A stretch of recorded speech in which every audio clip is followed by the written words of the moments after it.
George Clooney might not recover from this one. Thank God you hit that ball out because it could have gone very badly. It could have gone very, very badly. Last year, Clooney wrote the infamous op-ed many saw as the final push for Biden to drop out. And to this very day, he's still getting a ton of backlash for it. Are people still mad at you for that? Some people, sure. It's okay. And so today we're going to cover this saga. Just watch this clip before I tell you why this still matters. What you think was the impact of the op-ed you wrote for the New York Times asking President Biden to step down, which he eventually did? You know, I've actually never had to answer that question, so I suppose I'll do it here. The person who should be applauded is the president who did the most selfless thing that anybody's done since George Washington, and that's true. And so all the machinations that got us there, that's all, none of that's going to be remembered, and it shouldn't be. What should be remembered is the selfless act of someone who, you know, it's very hard to let go of power. You know, we know that. We've seen it, you know, all around the world.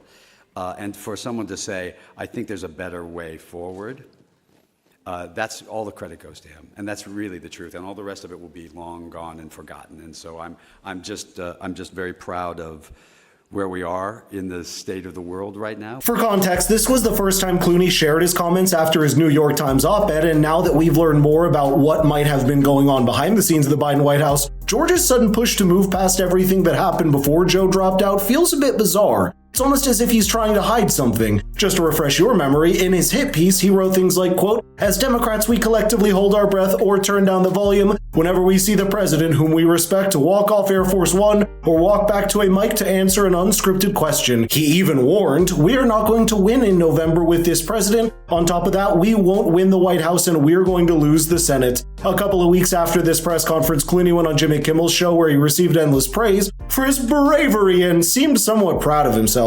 And it may well have did actually change the world. I mean, it had an enormous impact on the presidential election, right? I don't know that that's true. There was an awful lot of people. Yeah, it was. Well, you listen, know. The bottom line is, as you know, Let's get right to the bottom line. The bottom line is that it's very hard to let go of power, and President Biden did something really extraordinary. Yeah, and yet it was a risky move, because had he not decided to step aside, it would probably have damaged him to having one of his great supporters. And what are you getting at, Jim? I'm getting at you took a big swing, and thank God you hit that ball out, because it could have gone very badly. It could have gone very, very badly. It could still go badly.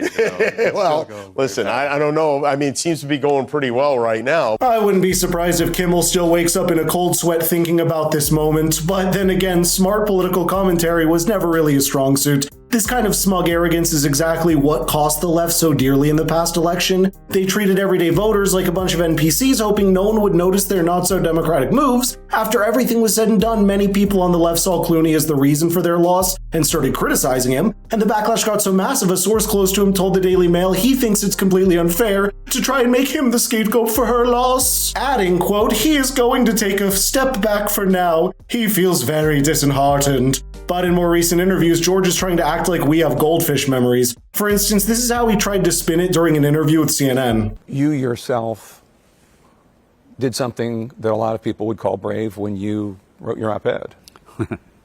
Well, I don't know if it was brave. It was a civic duty, because I found that people on my side of the street, you know, I'm a Democrat. I was a Democrat in Kentucky, so I get it.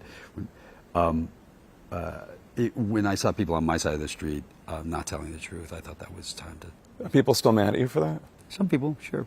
It's okay. Here's where things get juicier. Multiple outlets have reported that Barack Obama knew about Clooney's op-ed before it even went public and chose not to stop it. Some even alleged Obama was the mastermind behind it, so now seeing George go around like he's some kind of political freedom fighter is comical. But hey, he's an actor, playing roles is his thing. By the way, I've noticed you haven't liked the video or subscribed to the channel yet, so what are you waiting for? Now, the issue with Clooney is that he consistently tries to frame himself as this heroic, larger-than-life figure, someone who's always on the right side of history. The idea of freedom of speech, you know, the specific idea of it is, you know, you can't demand freedom of speech and then say, but don't say bad things about me.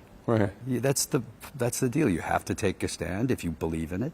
Take a stand for it, and then deal with the consequences. That's the rules. And so when people criticize me, they criticize me because of my stance against the war 20 years ago, and so people picketed my movies and they put me on a deck of cards, and I have to take that. That's fair. I'm okay with that. I'm okay with criticism for for where I stand. I defend their right to criticize me as much as I defend my right to criticize them. This is the kind of self-absorbed attitude we've come to expect from Hollywood elites, as they're the sun and as if we all revolve around their every word. They talk about truth and freedom like they invented the concept, but give me a break. I'm all for freedom of speech as well, but you don't get me behind a party that installed a presidential candidate without holding a primary. In a more recent interview, Clooney even turned on the Democrats, and let me tell you, there's a lot more he's not revealing here. Looking back on that, happy you did it?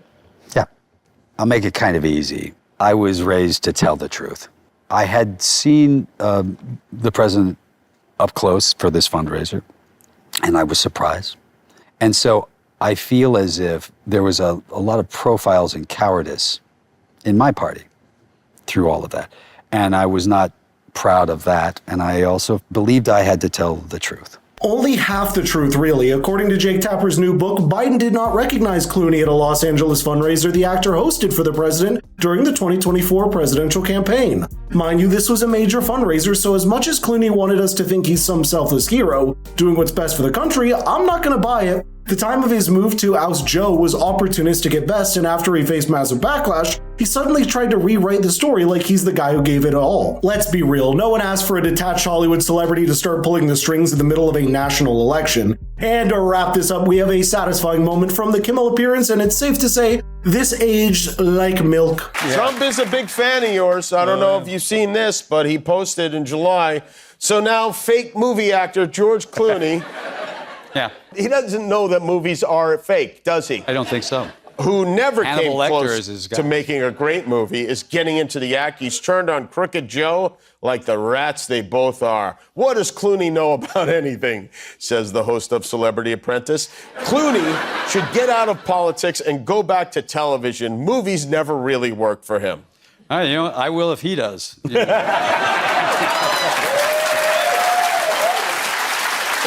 That's a trade-off I do. Have you thought about writing an op-ed in the Times asking him to step down? Because it worked once. Why not try it again? Yeah. He's a big fan of mine. Well, look who's sitting in the White House now, and guess who's still whining about it every chance they get. But I'd love to know your thoughts here, so let's get the conversation rolling in the comments down below. And if you enjoyed the video, please share with your friends. It helps a ton. Thank you for watching, and I'll see you in the next one.